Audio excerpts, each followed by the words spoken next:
Life has a strange way of reminding us that we are never truly in control. My name is Isabella Hart. I am 26 years old and I live in Boston, USA. From the outside, my life looks ordinary. I work as a nurse in one of the busiest hospitals in the city, always rushing, always exhausted, but also always on call. That phrase, always on call, has defined my existence more than I ever expected, because it is not just about work, it is about life, love, and the sacrifices that break and heal us at the same time. You see, when people call us, whether it is for help, for comfort, or for love, we never truly know how much weight their call carries, how desperate their voice is, or how much they need us in that very moment. And my journey is proof of how answering a single call can change not only your destiny, but the lives of many across the world.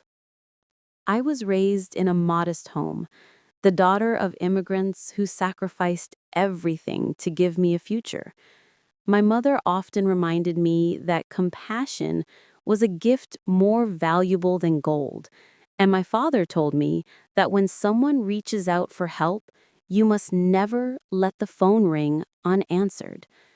As a child, I thought they were just teaching me kindness, but as an adult, working 12-hour shifts in emergency care, I realized they were preparing me for a life where compassion is tested every single day. Every night when I put on my scrubs and tied my hair back, I felt like I was stepping into a battlefield where the enemies were invisible: disease, pain, and despair. And I was armed with only a stethoscope, steady hands, and the courage to keep answering calls. One evening, after a particularly long shift, I collapsed onto my bed, my phone still buzzing beside me. My body begged for rest, but my heart knew that the world outside never stopped needing help. The call I received that night was not from the hospital, but from my best friend, Layla, in Morocco. Her voice trembled as she said, "Bella, I cannot breathe without talking to you right now." She had just lost her brother in a tragic accident, and she needed someone who would not only listen, but understand the weight of silence that follows loss. I was thousands of miles away, yet in that moment, my presence through a call meant more than any medicine. I spoke with her until dawn, holding her grief through words, reminding her that across continents, hearts can still beat together. It was then that I realized being always on call was not just about duty, it was about humanity. Weeks later, I received another call, this time from Rafael, a young man in Brazil whom I had met during a volunteer medical trip years ago. His mother had fallen seriously ill, and though they had doctors, he remembered the way I once stayed with his family all night when his little sister had a fever, calming her with lullabies in broken Portuguese. "You stayed when no one else did," he said, "and now I need your strength again." I was stunned that a memory so small for me had lived inside him for so long, and without hesitation, I guided him through what to do until the ambulance arrived. He kept whispering, thank you," as though my voice alone was medicine. At that moment, I realized that sometimes the call we answer is not about curing the body, but saving the soul from fear. But perhaps the call that tested me the most came from Arjun, a young engineer in New Delhi, India. I met him online through a global health initiative, and over time we became close friends. One night, his voice was barely a whisper as he said, "Isabella, I am standing on the edge of my roof, and I don't know if I want to step back or fall forward." My heart froze. Thousands of miles separated us, but his pain cut through the distance. In that terrifying moment, I was not just a nurse, I was a lifeline. For hours, I listened, I spoke, I begged, and I reminded him of the small joys he once told me about: the chai stalls he loved, the smell of rain in Delhi, the laughter of his little niece. Slowly, his sobs softened, and finally, he whispered, "I'm stepping back." That night, I realized the true power of being on call.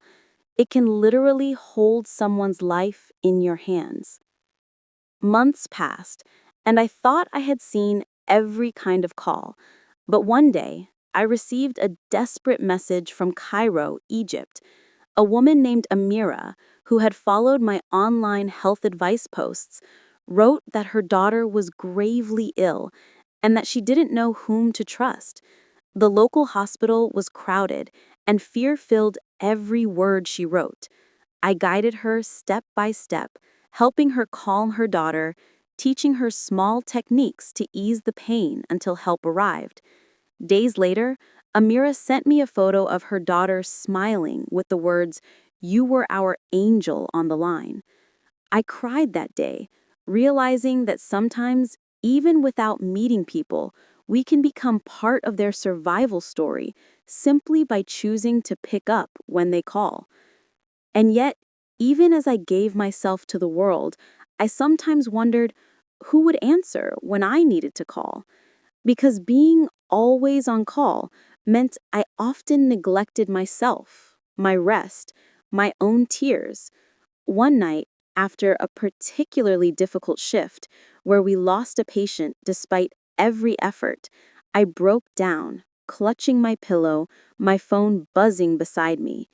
But before I could silence it, I saw my mother's name. I answered, my voice shaky, and she simply said, "My darling, even heroes need someone to call." I wept like a child, realizing that I too needed to lean on others, that even the strongest hearts need rest. Now, when I reflect on these moments, I realize my life is not defined by the endless shifts or the exhaustion of being a nurse, but by the people whose lives brushed against mine through a simple call. From Morocco to Brazil, from India to Egypt, and even back home in Boston, I carry fragments of countless souls in my heart. And every time my phone rings, I remind myself that it could be someone's last hope, someone's desperate cry, or someone's silent prayer for comfort. Being always on call is not a burden, it is a blessing because it means you are trusted with the most precious gift: human connection. So, if you ever feel like you are tired of answering, remember this: on the other side of that call might be a life you will change forever. And maybe, just maybe, that life will change yours too. Because in this world, no matter where we live, whether it's the busy streets of Boston, the beaches of Rio, the markets of Marrakesh, the colors of Delhi, or the sands of Egypt, we are all just a call away from saving one another. And that is what makes us human. Always on call, always present, always ready to answer with love.